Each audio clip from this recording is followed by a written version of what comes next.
Bueno, buenas tardes a todas y a todos.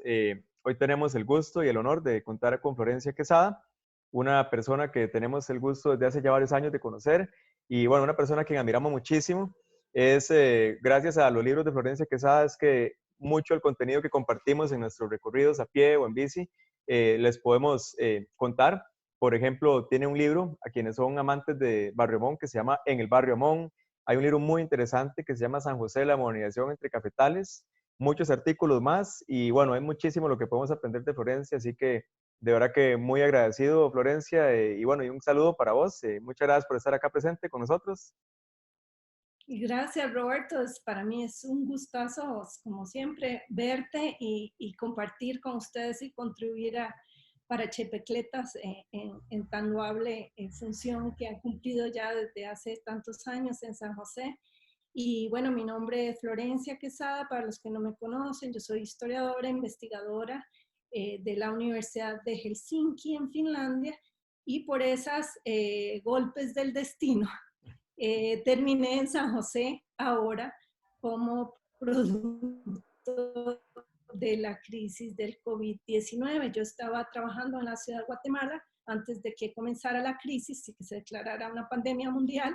Y estoy ahora trabajando, escribiendo un libro sobre la historia de la ciudad de Guatemala, y específicamente estaba más bien trabajando sobre una investigación que he estado realizando en los asentamientos precarios en la zona 18 de la ciudad de Guatemala sobre violencia y riesgos medioambientales. Y por razones del destino se cerraron las fronteras en Guatemala y no pude salir del país, solo gracias a un vuelo de emergencia o un vuelo de rescate que organizó la Embajada de Costa Rica de una forma fantástica y maravillosa, casi como un milagro para mí, y pude salir a Costa Rica y bueno, he estado en cuarentena desde entonces, en una posición en que me ha permitido volver a mi ciudad otra vez en estas condiciones excepcionales y por coincidencias también del destino, no pensé así, tengo una fantástica de San José frente a mí. Entonces he estado repensando mucho acerca de la ciudad, sus problemas, sus imaginarios y sus visiones, ahora que nos enfrentamos a una ciudad muy diferente que la que hemos conocido siempre. Y Excelente. uh-huh. No, no, de verdad que es interesante cómo nos está afectando, ¿verdad? A todas y a todos esta pandemia, ¿verdad? Que creo que es algo como que lo habíamos visto mucho como en la tele, ¿verdad? En parte de películas, etcétera. Pero es también interesante saber que situaciones como esta ya han sucedido en el pasado, ¿verdad? Y bueno, ya han impactado de alguna manera a Costa Rica, en algunas maneras más directa o indirectamente. Y de ahí viene mucho el título, ¿verdad? De la conversación que queremos tener hoy. Tal vez si nos comentas un poco sobre la conversación que vamos a tener hoy, un poco cómo relacionamos esto con la experiencia que nos acabas de contar, ¿verdad? Y cómo fue que terminaste en San José. Y bueno, y un poco lo que vamos a conversar en adelante. Claro, bueno, la idea que surgió gracias a tu gentil invitación, hoy día vamos a hablar sobre epidemias, pandemias e higiene y reflexiones históricas desde San José, y poder ver con una perspectiva histórica todos estos problemas que no es la primera vez que nos pasan y que sin duda vamos a salir adelante. Entonces la idea es un poco hablar de la epidemia del cólera, de gripe española y sobre las transformaciones importantes que se dieron en la ciudad de San José a finales del siglo XIX y principios del XX, con toda una política higienista que transformó la ciudad, y luego terminar repensando un poco esta ciudad hoy día y qué podemos sacar de toda esta crisis. Buenísimo, Entonces, Florencia. bueno, sí, esa es un poco la idea de esta conversación. Ok, Y ves, entonces, uh -huh. si querés nada más voy a repetir el título porque verás que ahí como que la señal en algún momento como que se nos fue. Entonces, por si acaso no pudieron escuchar, se llama Epidemias, Pandemias e Higiene, Reflexiones Históricas desde San José, ¿verdad? Eso como para ponernos un poco en contexto. Así que, si querés, Florencia, tal vez conocer un poco, ¿verdad? Tal vez algunas personas hemos escuchado sobre la epidemia del cólera, ¿verdad? Que se dio, bueno, justamente después, ¿verdad? De la campaña del 56 y a propósito de abril que estamos celebrando hace poco, la batalla de Rivas, creo que viene muy acorde, ¿verdad? Ve cómo abril ha sido un mes de epidemias o de pandemias, así que tal vez si nos comentas un poquito sobre cómo fue todo ese tema de la epidemia del cólera. Y claro, este, estamos en cuarentena, siempre pensamos que, o en este momento estamos pensando que parece que esta situación nunca va a terminar. Y es importante tener una mirada histórica y analizar precisamente retrospectivamente la situación y compararla con otros momentos de crisis que ha vivido el país a través de su historia. Y desde esta perspectiva, relativizar, si es que se puede usar esa palabra, la situación y entender que siempre hemos salido adelante. ¿Cómo va a ser la, la, la situación ahora también? Porque saldremos adelante de esta pandemia. Entonces, bueno, a lo largo de la historia del país han sido siempre frecuentes las epidemias y pandemias también, no solo en Costa Rica, sino en el mundo. Y estas se remontan ya desde la época colonial, cuando Costa Rica, bueno, no era como tal, pertenecía a a la corona española. Y esta fue la primera vez que, bueno, con la colonización, o la conquista y la colonización, los españoles trajeron muchísimas epidemias que fueron las responsables de la muerte de miles de indígenas que en los casos de Costa Rica se ha hablado que precisamente no es que no hubo tanta población indígena, sino que por la colonización, la conquista, colonización y también como causa de las epidemias, se diezmó muchísimo la población indígena. Pero bueno, no tenemos tiempo para andar desde tanto atrás en la historia, y más recientemente fue hace 64 años, cuando curiosamente también en abril, luego de la batalla de Rivas, el 11 de abril que acabamos de celebrar, se propagó el cólera entre la tropa costarricense en Rivas, estaba luchando, estudiado la historiadora Ana María Botey. El cólera ya se había hecho presente ya desde unas décadas atrás, y por eso el gobierno había creado desde 1837 una Junta de Sanidad para la prevención y el control de la epidemia en Costa Rica. Y al igual que hoy, se creó obviamente un cordón sanitario en la frontera con Nicaragua para impedir la entrada de personas. En Punta Arenas, que era el puerto principal en ese momento, se creó también una oficina de un guardia especial que controlaba el desembarco de personas y mercaderías procedentes de todas partes. Y si había la presunción o la idea que podían tener cólera, se mandaban en cuarentena, hacer la cuarentena a la isla de San Lucas en este momento. Y bueno, al igual que hoy se prohibían las misas fúnebres, los entierros y otra serie de medidas que se logró con muchas de estas medidas controlar la epidemia por 2 décadas. Pero hasta que llegó la campaña de 1856 y la lucha contra los filibusteros, contra William Walker, al mando de Juan Rafael Mora, que era nuestro presidente de ese momento, y José María Cañas. Luego de la batalla de Rivas, que fue una batalla que, como sabemos todos, muy importante para Costa Rica, que ganamos gracias a la acción heroica por el tercer intento de Juan Santamaría, ahí las tropas tuvieron contacto con la epidemia del cólera.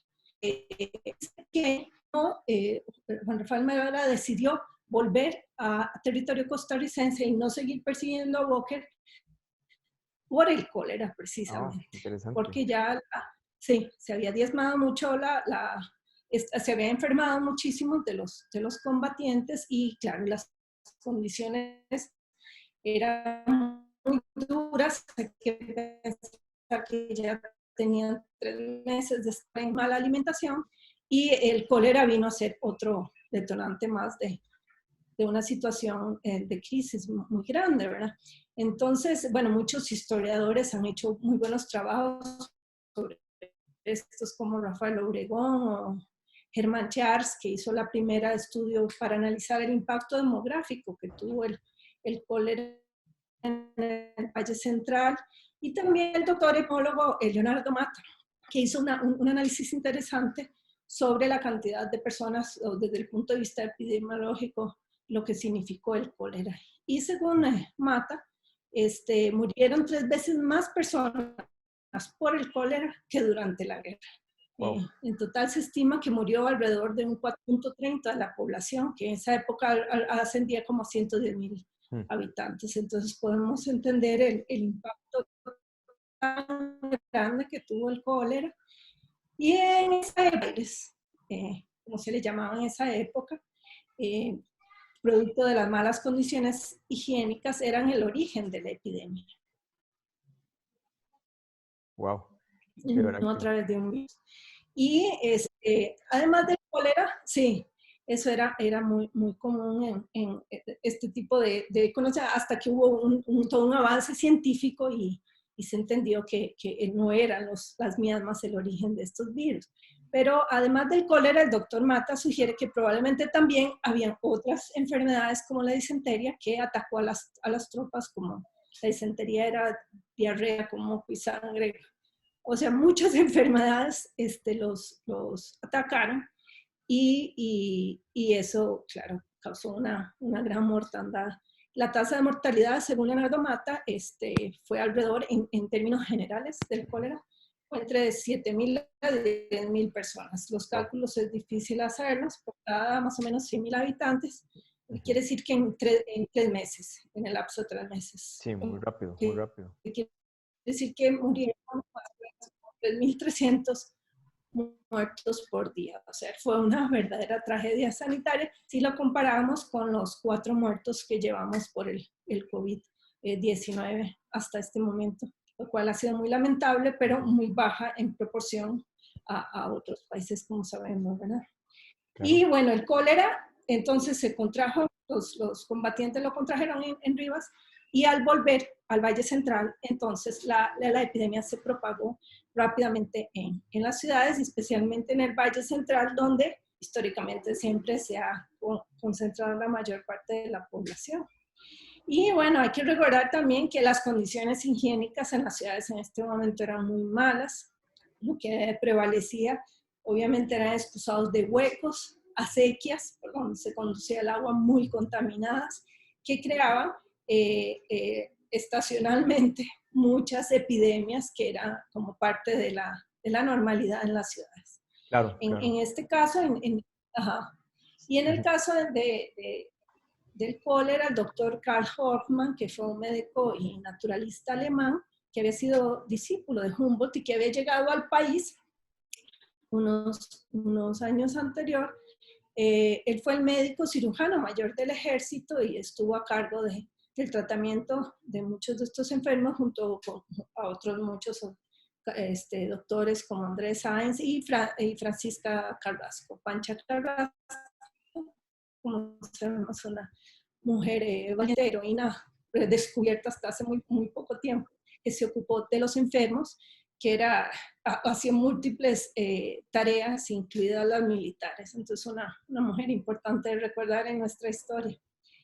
Y bueno, eso es así como en términos generales para poder hablar un poquito de cada uno de los casos. Tal vez interesante, ¿verdad? Comparar esos números que nos diste, como decía bien hace un rato, con los números actuales, ¿verdad? O sea, darse cuenta de la magnitud que tenía, ¿verdad? El impacto que llegó a tener sobre Costa Rica y sobre la población.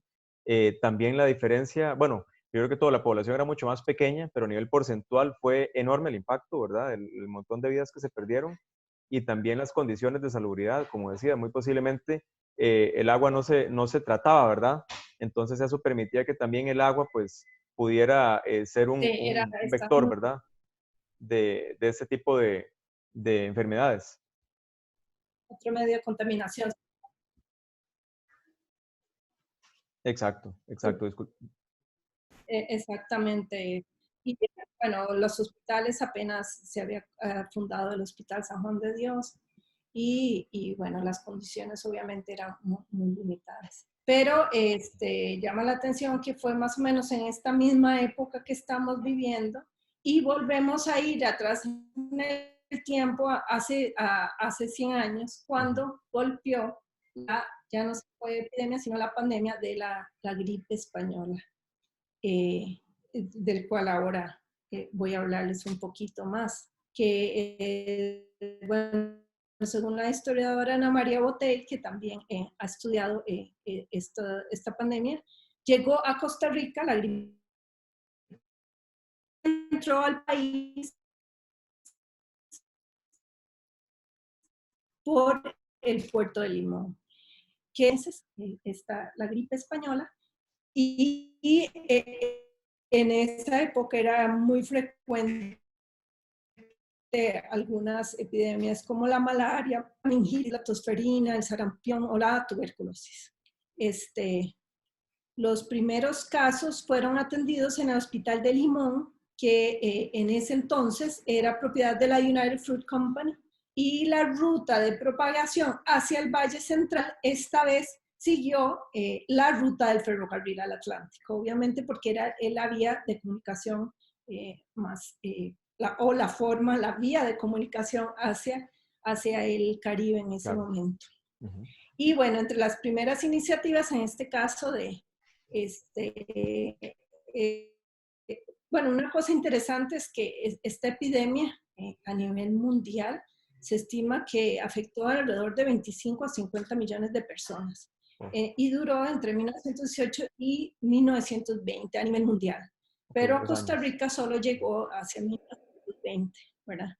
Y se le llamó, o mal llamada gripe española, porque fueron los periódicos en España que publicaron por primera vez la noticia. España era neutral y entonces, bueno, sí, esta fue la razón después de la Segunda Guerra Mundial que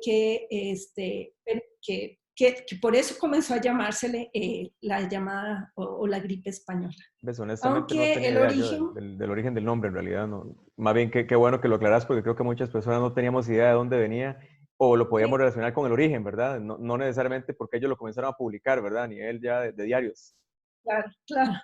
Y bueno, hay muchas teorías del origen de esta gripe, algunas de ellas la ubican en Estados Unidos y que de ahí viajó a Europa. Según uno de los historiadores que más ha hecho investigación sobre eso, John Barry, la influenza se expandió a través de América del Norte hacia Europa, toda América del Sur, Asia y África. Otras teorías le dan un origen asiático a esta pandemia.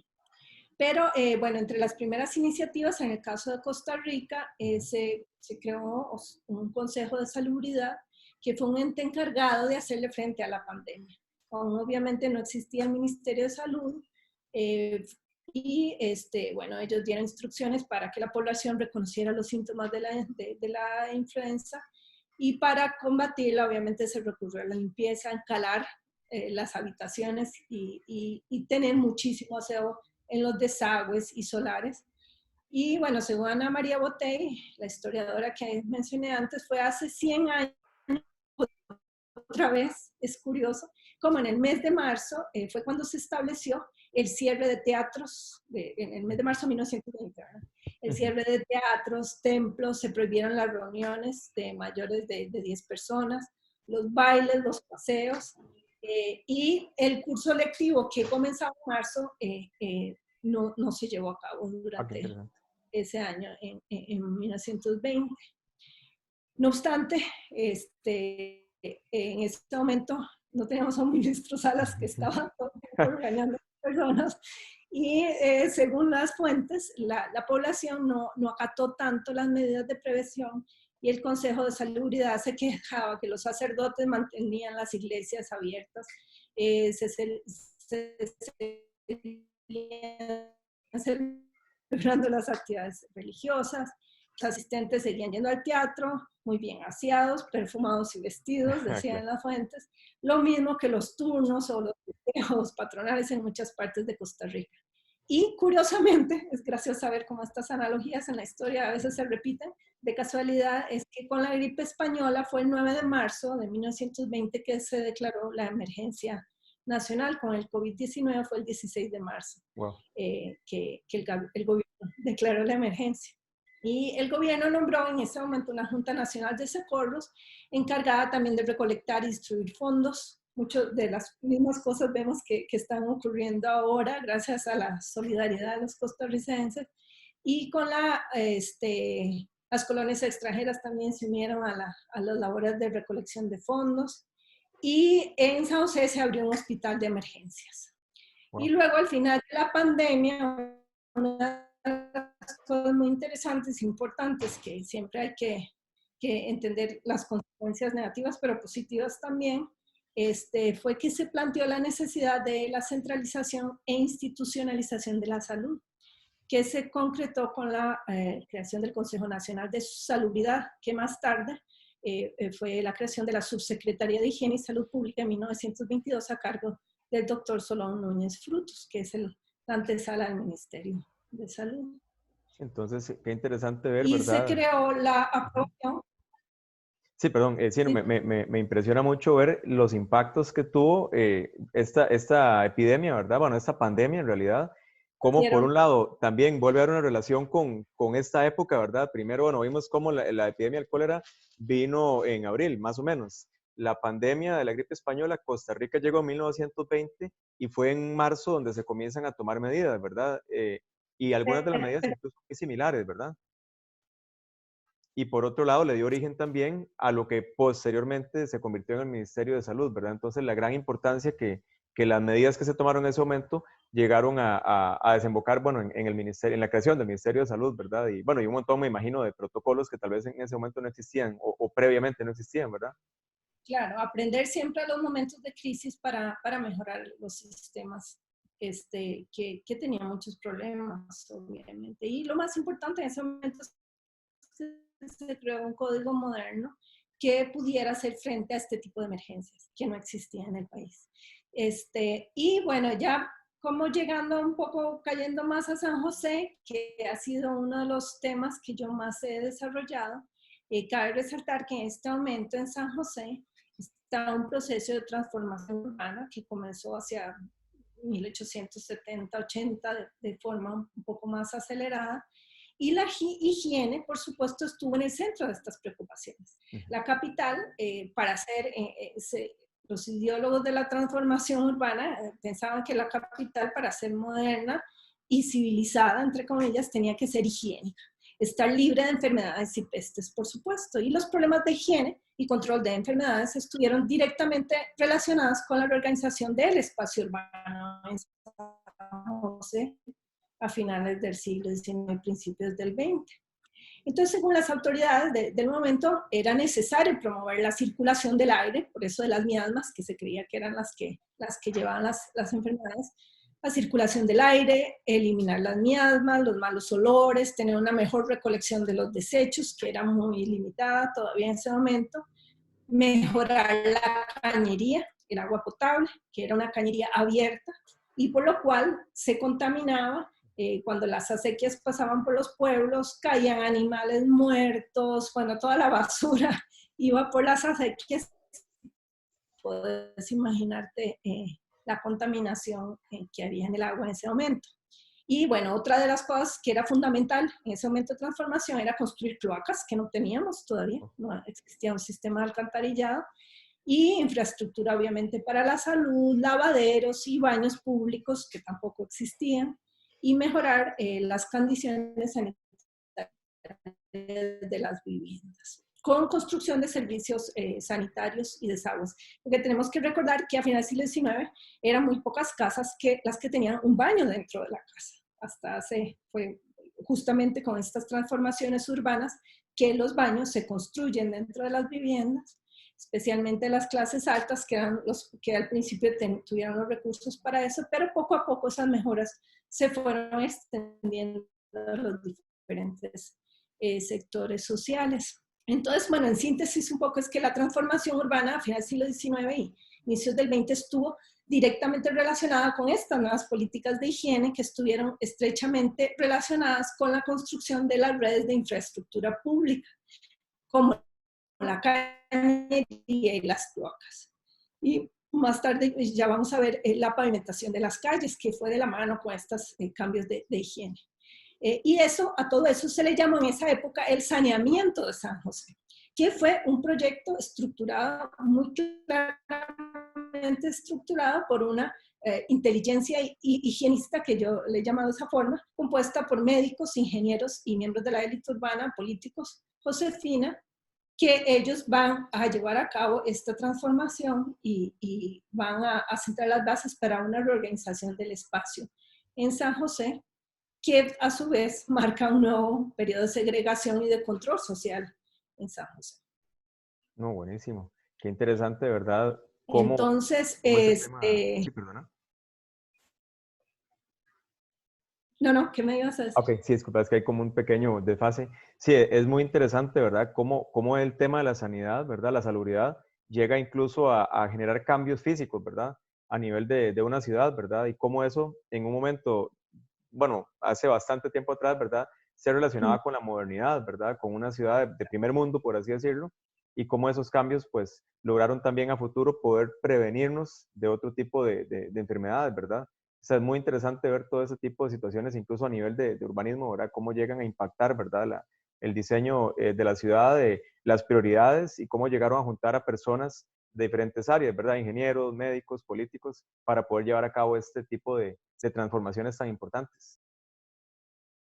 Exacto, lo que digamos que tiene que quedar en claro es que, bueno, esa ciudad que todavía era muy colonial en su aspecto físico, estaba transformándose, creciendo, había que transformar esa arquitectura con nuevos cánones arquitectónicos, pero la higiene fue tan importante como esas transformaciones. Como dije anteriormente, el motor de la transformación urbana en el caso de San José.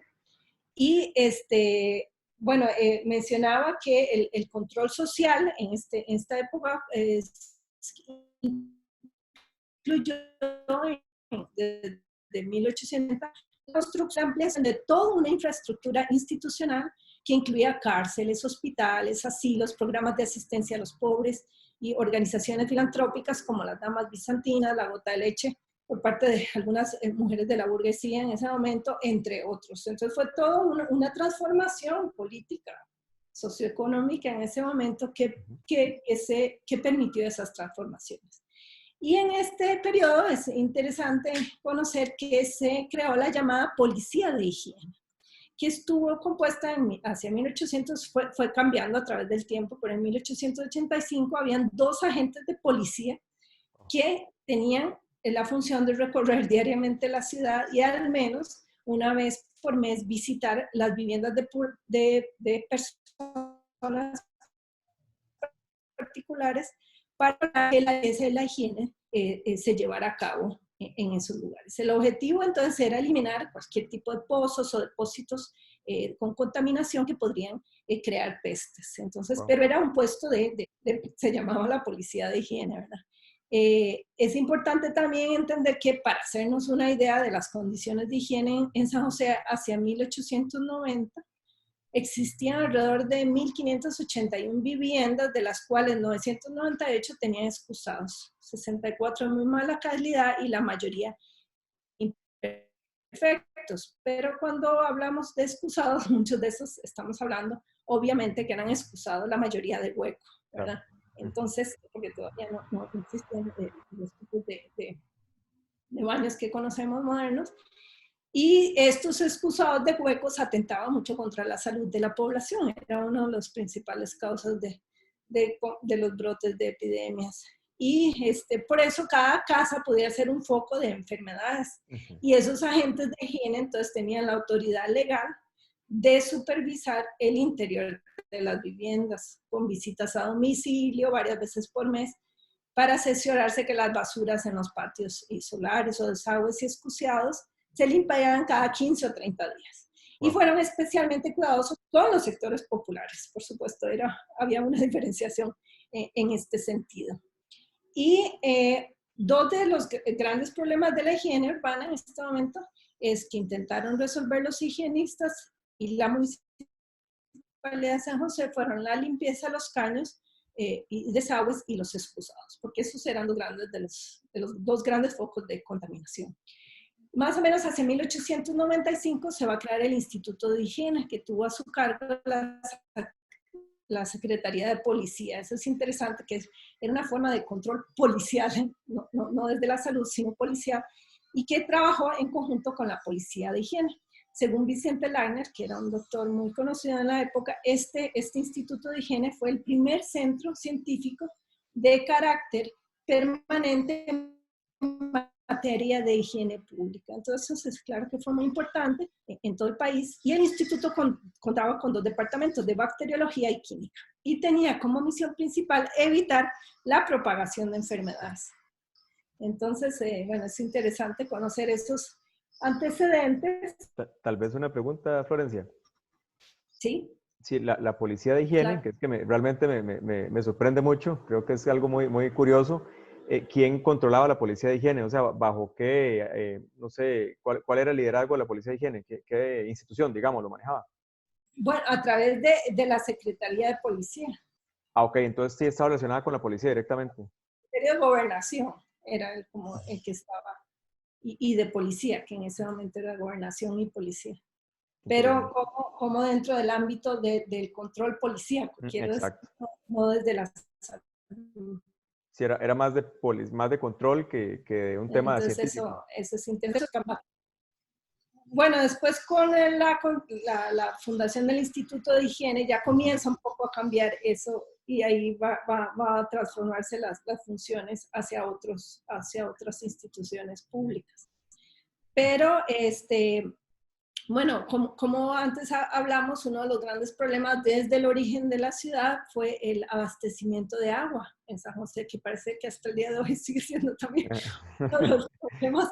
Entonces, para entender un poco esa continuidad de problemas en el tiempo, y eso llevó a una gran cantidad de proyectos y posibles soluciones para mejorar la calidad del agua y ampliar la distribución en San José. Entonces, desde 1800 más o menos 80, el objetivo central fue mejorar la cañería existente.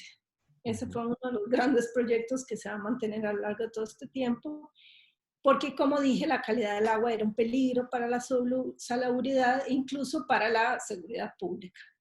Entonces, en opinión de los médicos y de las autoridades municipales, las epidemias que sufría la población se producían, entre otras causas, por la mala calidad del agua y de la cañería y de los tanques de abastecimiento, que antes estaban en Aranjuez, como sabes. Claro, en la cuadra del Calderón Guardia, ¿verdad? Sí, exacto. Entonces, uno de los más importantes proyectos de esta inteligencia higienista a lo largo de este periodo y que lo van a coronar con éxito, por suerte para todos los costarricenses, fue la construcción de la nueva cañería y las cloacas para la capital, que fue un proyecto muy complejo que se planteó ya desde los 80, desde 1880, pero no va a ser hasta 1907, donde comienza a cristalizarse este proyecto entre 1907 y 1910, y el sueño dorado, como le llamaban las autoridades en ese momento, comenzó a llevarse a cabo. Pero el sueño dorado terminó un poco en pesadilla y un poco es lo que ahora voy a hablarles someramente. Entonces, se aprobaron muchos empréstitos y para llevar a cabo la construcción de una nueva cañería de hierro, iba a ser a través de tubos, no iba a ser abierta. Claro. Y pero desafortunadamente la cañería se formó una junta de notables que no eran exactamente técnicos ni ingenieros, sino más bien políticos, miembros de la burguesía, que conformaron esa junta. Y ahí hubo, bueno, un gran debate público, polémico durante mucho tiempo, porque al parecer en el contrato original los técnicos e ingenieros del proyecto que se había aprobado habían sugerido que tenía que ser el material, no tenía que ser hierro colado, sino acero. Pero esa junta de notables decidió que iba a ser hierro colado.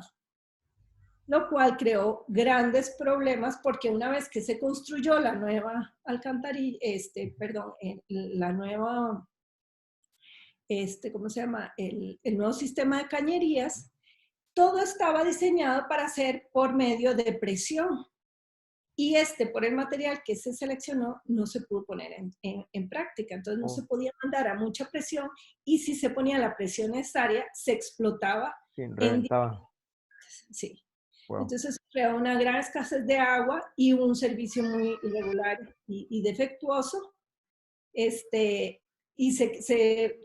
el tubo madre se rompió en varias ocasiones y bueno, creó una inmensa polémica que solo con el tiempo, más empréstitos y muchas transformaciones se logró solventar este gran problema.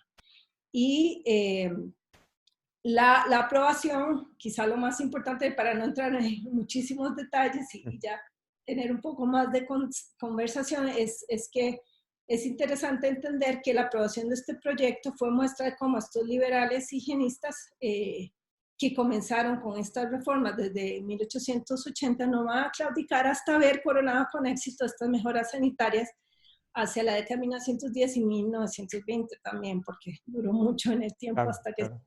se corrigieron todos los problemas que había. Y el objetivo entonces fue la construcción de la cañería y las cloacas, fue proveer de agua pura y abundante a la capital. Y como dije, fue la construcción de un tubo cerrado para conducir el agua desde su origen, expulsar de la ciudad las materias fecales y construir plantas de purificación, que eso era muy importante para mejorar las condiciones higiénicas, o todas obras que eran indispensables tanto para el decoro, como se le decía en esa época, de la ciudad capital, como por el interés de la salud. Claro. Entonces ahí vemos cómo la higiene transforma obviamente la ciudad, y hoy día tenemos en San José una de las aguas más puras en América Latina de mejor calidad que podemos tener del tubo. Pero son procesos largos, llenos de tropiezos y no todo ha venido de una forma tan simple siempre como pensamos y damos ya por sentado, ¿verdad? Claro, no, qué interesante y qué visión, ¿verdad? Qué visión de personas, ¿verdad? A quienes le debemos esto y todo lo que duró, como decís, porque hubo un montón de malas decisiones en el camino, ¿verdad? En Claro. ese caso, por no hacerle caso tal vez a la parte técnica y enfocarse más en temas más políticos o quién sabe de conveniencia, hubo que echar para atrás para volver a construir, ¿verdad? Porque no se eligió bien el material, etcétera. Pero no, finalmente se logra y bueno, y eso es lo que da paso a que hoy tengamos, como acabas de mencionar, o sea, el agua, o uno de los mejores, de los países con agua de mejor calidad en América Latina, ¿verdad? Que Es un puede bien tomar de público, todos. es muy importante Ah, además. bueno, ¿qué detalle ese que mencionas? Correcto. Importante que ojalá pueda seguir siendo pública porque es uno de los derechos que tenemos de la persona, ¿verdad? Y bueno, es importante decir también que estas cañerías y alcantarillas no se construyeron en toda la ciudad al inicio. Especialmente fue en los sectores centrales y en los barrios de las élites. Y poco a poco fue gracias a las demandas populares que se fue extendiendo también hacia los sectores más pobres. Porque, por ejemplo, en la zona sur de San José estaban surgiendo en ese momento barrios como Quit, Garit, los vecinos pedían pajas de agua para que llegara hasta ahí el agua. Pero muchas veces la municipalidad les denegaba ese derecho. Mientras que en barrios como Aranjuez, que estaba surgiendo en ese momento, Toya, toda la infraestructura se construía antes de que ni siquiera la gente fuera a vivir a Claro, esos espacios. se Porque claro prepararon que antes.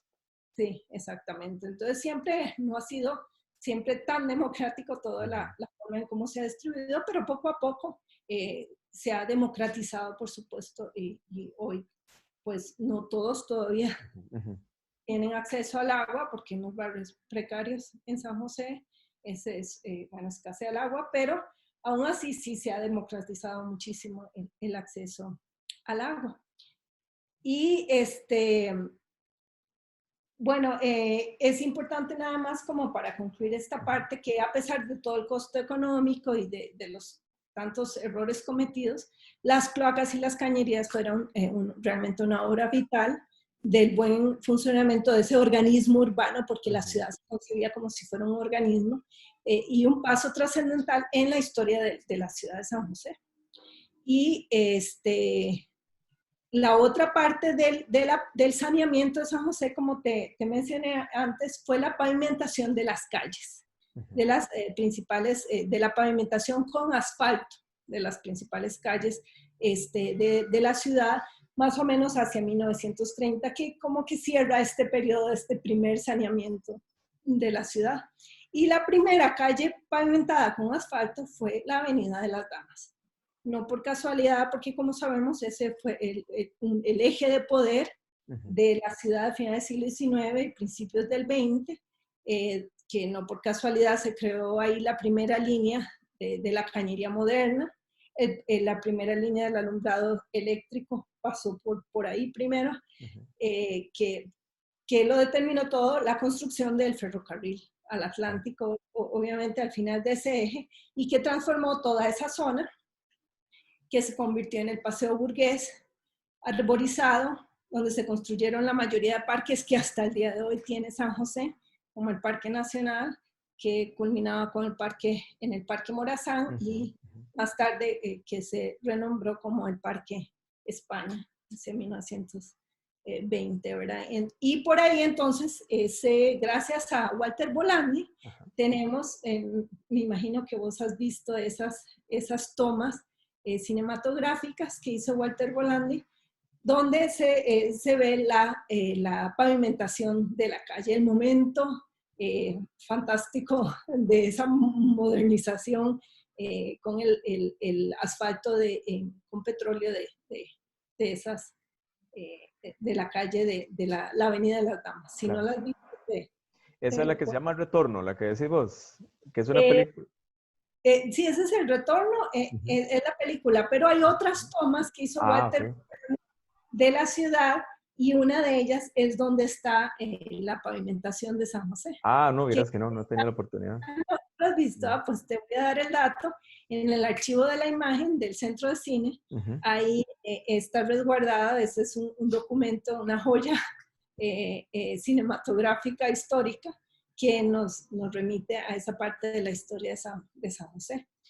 Antes de que se pavimentaran las calles con asfalto, se macadamizaban, era el término que se usaba en ese momento, y que la macadamización de las calles fue a lo largo de todo el siglo XIX, pero era bastante limitada, y la macadamización era con piedra. Entonces se rompía la piedra, luego se echaba arena y venían unas máquinas que aplanaban las calles. Entonces, según fuera la calle, la más importante iba a tener un mejor macadamizado que las otras secundarias, pero ese no era, por supuesto, una forma muy higiénica, porque en tiempos de verano el polvo era terrible, y también se inundaban las calles muchísimo. Entonces, bueno, esto vino a solventarse este problema con la pavimentación de las calles, que igual al principio solo fueron las vías principales las que se asfaltaron, y después poco a poco fueron ampliando. Sí. Entonces, bueno, ya para terminar como esta microvisión de la transformación urbana a través de la higiene, es bueno entender que todos estos cambios urbanos que transformaron a San José fueron muy importantes desde el punto de vista de la higiene, y que este grupo de ideólogos liberales que propiciaron estas reformas fueron muy persistentes, no claudicaron hasta llevar a cabo este saneamiento de la ciudad, y ellos, sin proponérselo, sin entenderlo quizás en este momento, fueron una especie de pre-planificadores urbanos que intentaron cambiar el hábitat urbano a través de la higiene. Y su interés y su empeño por instalar estas nuevas redes urbanas tecnológicas se explica por el deseo de mejorar la higiene de la población urbana a través de, como dije, las cloacas, la cañería, el alumbrado eléctrico, la pavimentación, el pavimento asfáltico, pero también porque todos estos diferentes infraestructuras eran fetiches urbanos de una temprana modernidad que materializaron la ideología del progreso en la ciudad. Entonces eran esos fetiches de la modernidad que había que promover en San José. Claro, me imagino que eran como parte de una tendencia también, ¿verdad? En algunos países, ¿verdad? Era muy aspiracional, me imagino también el tema. No, no, por supuesto. Estas transformaciones se dieron especialmente o primero en las grandes metrópolis urbanas, europeas, norteamericanas, y en América Latina poco a poco también se fueron introduciendo de forma diferente en cada una de las ciudades principales. Pero Costa Rica estuvo muy de avanzada en ese sentido, y con relación a Centroamérica, fue un proyecto bastante exitoso porque muchos de los países, Guatemala, que era la ciudad más grande en ese momento, más importante, no va a construir cloacas ni una nueva moderna cañería, sino hasta en los años 30. Interesante, sí, a mí me llama mucho la atención eso, ¿verdad? Y a veces cuando lo conversamos con algunas personas, como siendo San José, ¿verdad? Bueno, la capital de un país tan pequeño, ¿verdad? Y bueno, más atrás, más pobre, comenzó siempre como a aspirar, ¿verdad? A más, a ser pionera, ¿verdad? En varios temas, bueno, como lo hablaba hace un rato, desde el tema de la electricidad, después vino el tema el alcantarillado, ¿verdad? Sí, La pavimentación, etcétera, ¿verdad? Qué interesante cómo, aunque era un país considerado pobre, pequeño y tal vez con poca relevancia a nivel internacional, siempre aspirando a más, ¿verdad? Siempre aspirando a ser importante, a dar grandes pasos, y bueno, mucho de eso nos tienen hoy a donde estamos, me parece, y creo que lo hemos podido incluso medir ahora un poco con lo que está pasando, ¿verdad? Que dichosamente, en comparación con muchos países, estamos sí, mucho mejor preparados, ¿verdad? Para sí. enfrentar situaciones tan complicadas como la que estamos viviendo hoy, ¿verdad?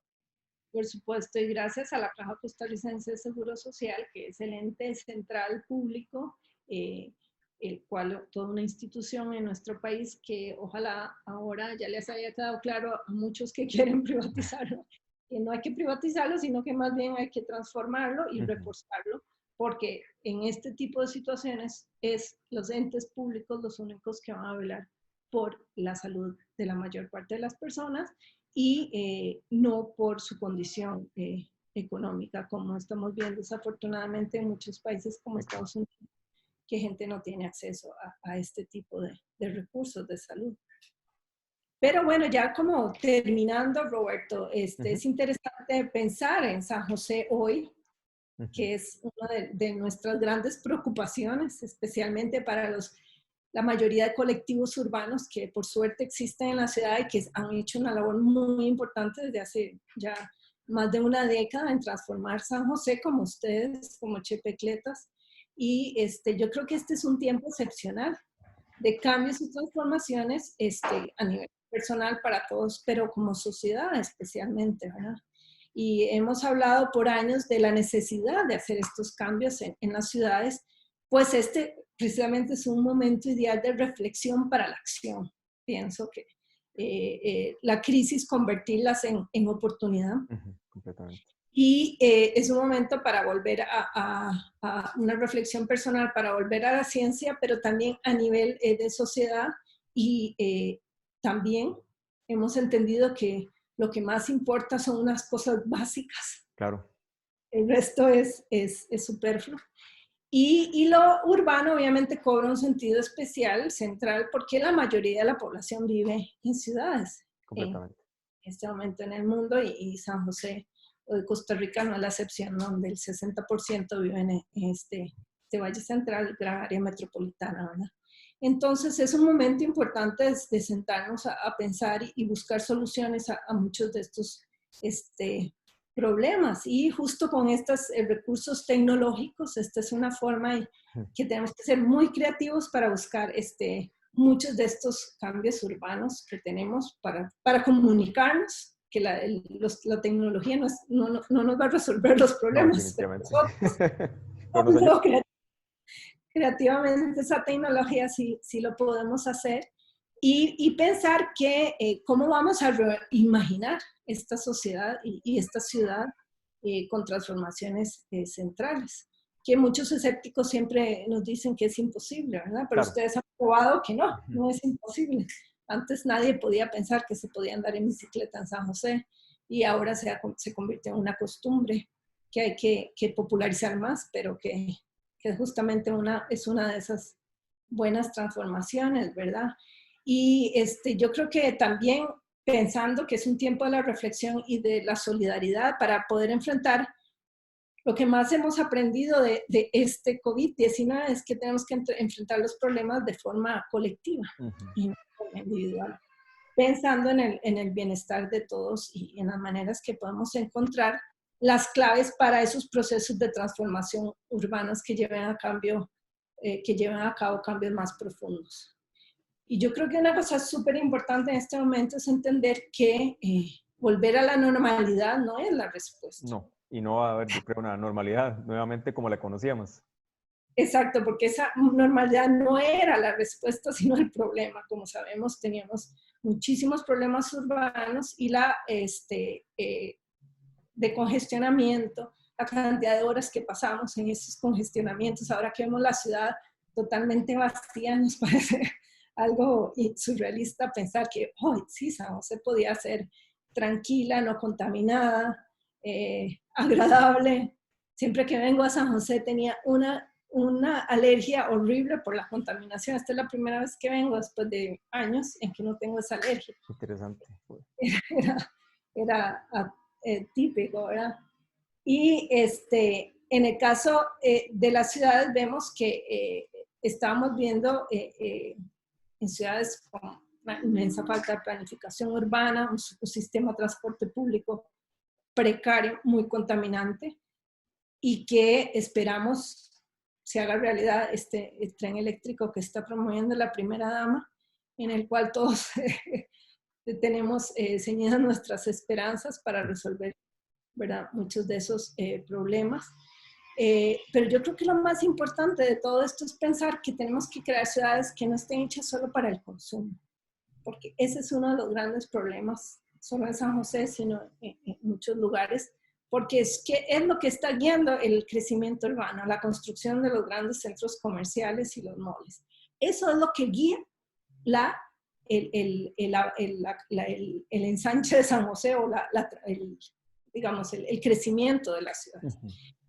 Entonces, lo que más hemos entendido, creo, de esta crisis es que la importancia de la naturaleza, de cómo incorporar la naturaleza. Muy importante. ¿Verdad? Yo creo que esa es una de las lecciones más importantes, cómo nos serviría a muchos poder ir a dar una caminata al bosque más cercano. Yo que vivo en Helsinki, en Finlandia, eso es como la norma, porque tenemos muchos pequeños reductos de bosques, que ahora han sido un escape para la gente que vive en la ciudad, poder irse al bosque más cercano, ¿verdad? Entonces, a una ciudad como San José, en el trópico, con esta diversidad fantástica que tenemos, pensar que para el futuro este tipo de propuestas como la de rutas natururbanas y tantas otras proyectos de los otros colectivos como Río Urbano, que pudieran ser no la excepción, sino la norma en este nuevo tipo de planificación urbana que tendríamos que tener, donde la naturaleza sea una parte esencial y no que esté siempre en los bordes y en los límites. Como escondida. Escondida. Los huertos urbanos, por ejemplo, eso sería una solución que ahora sería fantástica poder tener, que está muy en boga en muchas ciudades en el mundo. No obstante, no tanto en San José todavía no ha cogido esa fuerza de promover más este tipo de huertos urbanos en los barrios y tener una opción diferente, no solo para acceso a ciertas verduras o frutas, sino también como una forma de contacto con la naturaleza. Claro, no, y hasta un espacio de socialización, si se puede, ¿verdad? De verdad que eso que mencionaste me parece además muy válido en este momento, ¿verdad? Leyendo el caso de... Perdón, sí, decime. De hacer comunidad, de crear esos lazos de comunidad, y porque a través de esas formas podemos interactuar, ¿verdad? Correcto. Que eso es muy importante, ¿verdad? Cada vez más bien tratar de buscar más contacto y al final de cuentas las ciudades no se hacen de manera individual, sino de manera colectiva. Y el tema de la naturaleza me parece de especial importancia, bueno, por un lado porque tenemos la fortuna, ¿verdad?, de vivir en un país tropical donde todavía existe naturaleza, nada más que desafortunadamente le estamos dando la espalda, pero con un poquito de esfuerzo se puede comenzar a regenerar, ¿verdad? Y eso tiene un montón de beneficios, desde, si lo vemos a nivel comercial, pues bueno, eso puede atraer turismo, pero algo muy importante, en un momento como este, qué importante es poder tener contacto con la naturaleza, ¿verdad?, de una manera segura.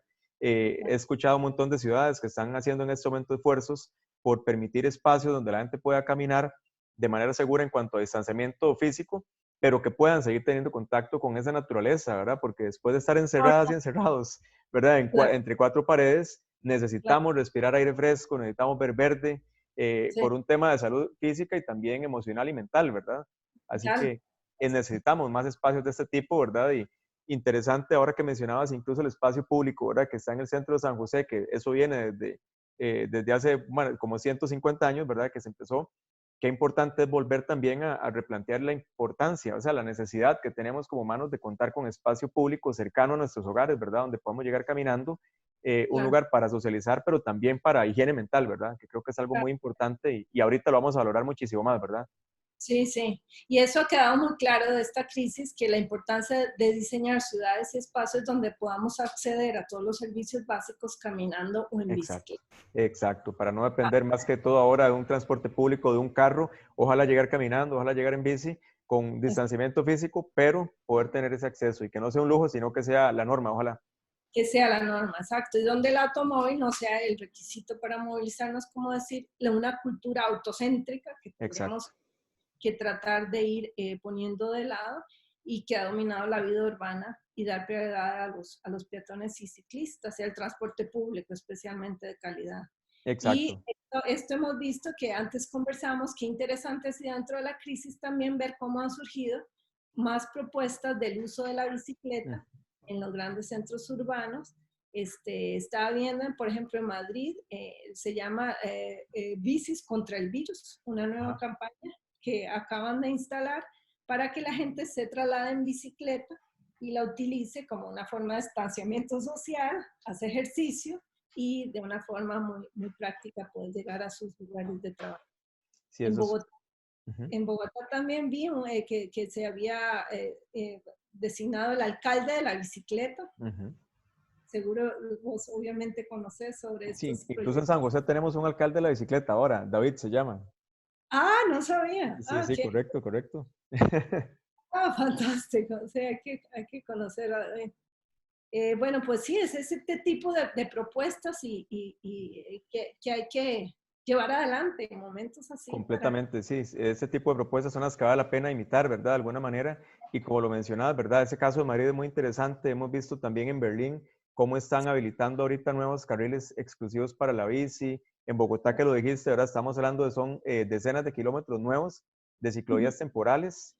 sí, Vimos también en Viena, donde ahorita están destinando calles en este momento, no solamente para la bici, sino para que la gente pueda caminar con un distanciamiento, ¿verdad? De al menos 2 metros, pero no dejar que la gente deje de hacer ejercicio, deje de salir, porque es importante en este momento, ¿verdad? Que la gente continúe haciendo ejercicio y, bueno, respire aire fresco. Entonces lo hemos visto como en muchas ciudades, como decía, bueno, Madrid, en este caso Viena, Berlín, incluso en Estados Unidos en este momento nos sorprende.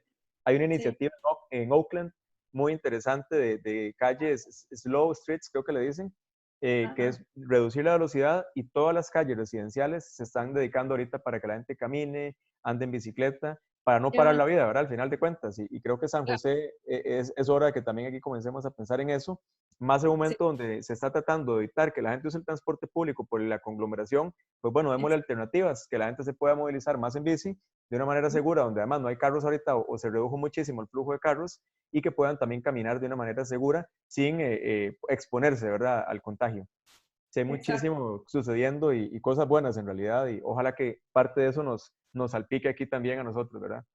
Ojalá, Roberto. Y bueno, sí, ya solo para terminar, pensar que en estas mañanas excepcionalmente tranquilas que hemos tenido, que cada día lo que me despierta es un concierto de pájaros que antes no escuchaba nunca, este, porque era el sonido estridente de los buses y Claro. los automóviles desde muy temprano, que ha sido realmente un tiempo excepcional y un espacio para imaginar futuros posibles de cómo San José podría ser diferente y cómo podríamos replantearnos una sociedad o una ciudad más sostenible en el futuro.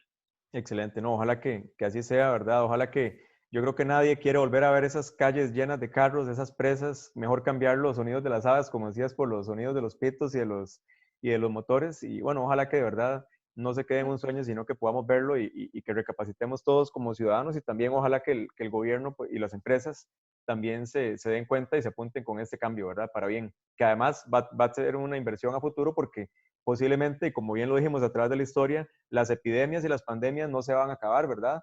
Van a Ujú. continuar y lo que nos queda es estar bien preparadas y bien preparados para lo que viene. Claro, exactamente. Más en estas crisis de cambio climático, eso va a ser la norma en el futuro. Entonces, es un buen momento. Y claro, la municipalidad de San José también sería importante Muy que importante. La a esto, Municipalidad de San José y la Municipalidad de Vecinas, ¿verdad? y todas las municipalidades del gran área metropolitana, claro. Excelente. Deino Florencia, de verdad que muy agradecido y qué gusto haber podido conversar, aprender tanto y bueno, y poner también en contexto, ¿verdad? La historia de los últimos, estamos hablando más de 150 años hasta la fecha y bueno, ojalá que esto nos dé oportunidades, así como en este momento, pues bueno, nos cambió la vida, tal vez no para bien al inicio, pero ojalá que tenga al final de cuentas un cambio positivo para todas y para todos a futuro. Pero muchísimas gracias, de verdad, Florencia, y qué gusto poder conversar con vos. Con mucho gusto, Roberto. Y espero que nos echemos una cleteada pronto. Ojalá, Sí. ojalá que se pueda salir tranquilamente y sin miedo. Pero verdad que muchísimas gracias, Florencia, por tu tiempo y seguiremos en contacto. Claro, con mucho gusto, Roberto. Hasta luego. Hasta luego, Florencia. Muchísimas gracias. Chao.